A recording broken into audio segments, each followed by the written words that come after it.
Hello there, this is Rom Wills coming back at you with yet another podcast.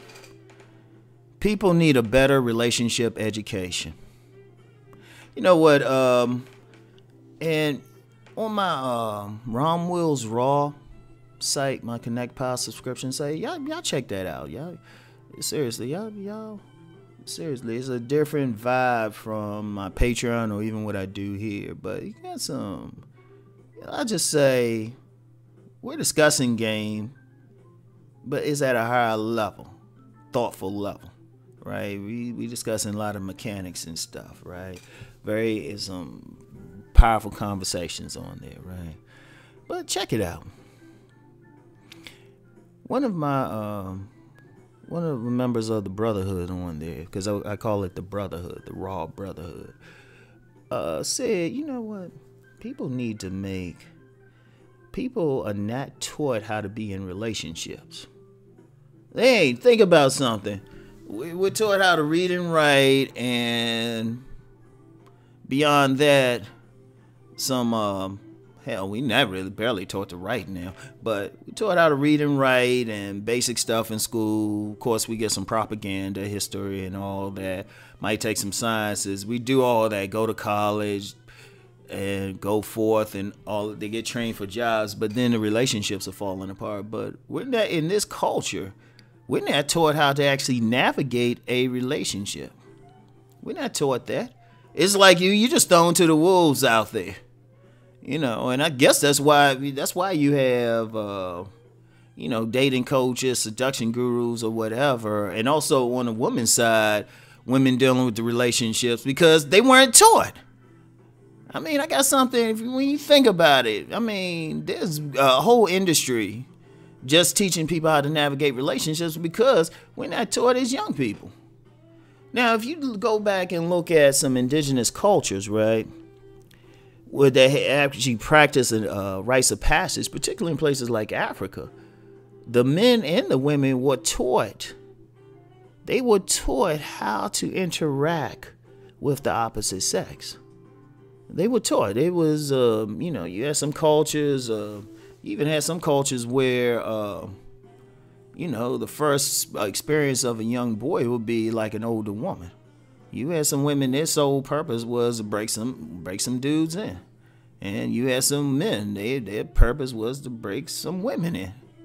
Now, some people might have some moral issues with that, cultural issues with it, but they realize if you teach these kids young what to do, what they gonna do when they older and don't know anything, and then you got a bunch of chaos. Because we got a bunch of chaos now. If you look at it now, the people who are the most educated, got the most money, seem to have the most problems relating. They're good at their jobs and everything, and people think, I don't know why, but people think they should be good at relating to people, but they're not. And usually what happens is the people who are good at it, they're actually the ones out here with the game, the men and the women, for whatever reason. They were born with the right personality type or something to really take advantage. Or not, I shouldn't use the word take advantage, but really understand people and go along. Seriously, have you noticed that though? Seriously, because it's a different thing. But they learn it, they got to learn it trial and error, or if they're lucky, they get to observe the actions or be around somebody who is good socially. But it's not taught. They thrown out there and people haven't thought, hey, you know what, maybe this is good. Maybe this is something we're going to need to teach in school. Even beyond sex education just teaches you some technical stuff. Is there any type of sexual education that says, hey, a man need to touch a woman a certain way? Or what her androgynous spots are? Or a woman how to really deal with a man's nature?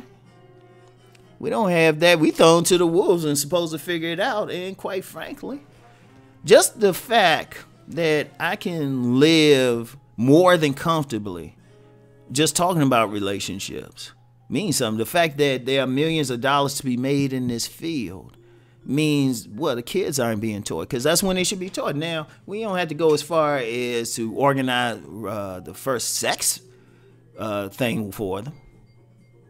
Because, we live in a Judeo-Christian environment. Well, I should say Abrahamic. I should say an Abrahamic environment. You know, most people follow in one of those either Christianity, Islam, or Judaism, right? So, you know, there might be something. There's going to be a resistance to actually having kids engage in sex, and they don't need to, but they still need to be taught some real things. Now, you have some, you know, in families and stuff, you got some like parents or uncles, aunts, or something who want to tell their children or the young people the real deal. I was blessed to have that, right? But a lot of times it's not. And you get some guys, even now, even in my comments, I get some guys coming up to like, where were you 20 years ago? Where was this? Nobody was telling me this. So we need, you know, overall society need a better relation. I mean, that should be something really taught. I mean, that should be like a freshman course in high school or whenever kids you generally hit puberty, though. You know, with all the drugs and stuff in the food, people hitting it younger. And they probably maybe should be taught from a young age, just some basic stuff, basic anatomy. You know, beyond like, you know, this is a penis, this is a whatchamacallit. You know, this is a vagina. Because my sex education, I was like, I'm going to be honest. At some point, they had a teacher say, yeah, we're going to do sex education. And Rom smart ass was like, okay, what do you want to know? I was a smart mouth. I was quiet, but then when I said something, it was profound. But, nah, we need it. And it's, I think one of the things is, as a culture, we have to be realistic, too. And we have to look at the big picture. I mean, we're going to have an abundance of abortions. We're going to have single teenage mothers. We're going to have boys ready to having children before they ready. They can't even take care of themselves. They still sleeping in a bunk bed at their mama's house. All of a sudden, they got a baby. And then you got... You know, it affects other things because like that 15-year-old that gets that 15-year-old girl pregnant, or as the case may be, that 17-year-old girl pregnant. You want to tell this 15-year-old, yeah, you got to like just leave high school, go get a job and get on some child support. We don't talk about that, right? And just everything that comes with it. You know, like if you told, one of the reasons I don't have any kids, I didn't have any kids out of wedlock. You know, because my mother, she told me the pregnancy game when I was like 7.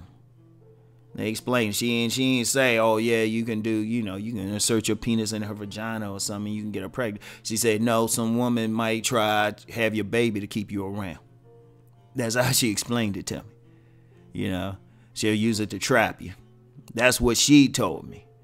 My mother taught me. She was like, she told me the real deal. Because that's the thing that has to be taught, not just the mechanics of making love. I mean, you know, you can still need to explain that, but the psychology, the sociology, you know, teach a man why he should walk to the outside of the street, which ironically, I still get some pushback from guys on that.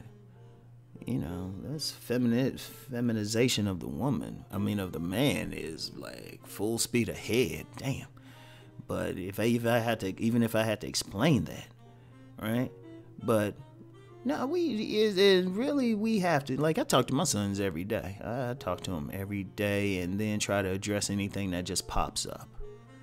And a lot of, at this point, you know, I've got teenagers, so, you know, if they listen, then that is up for debate. But, you know, you got to do that.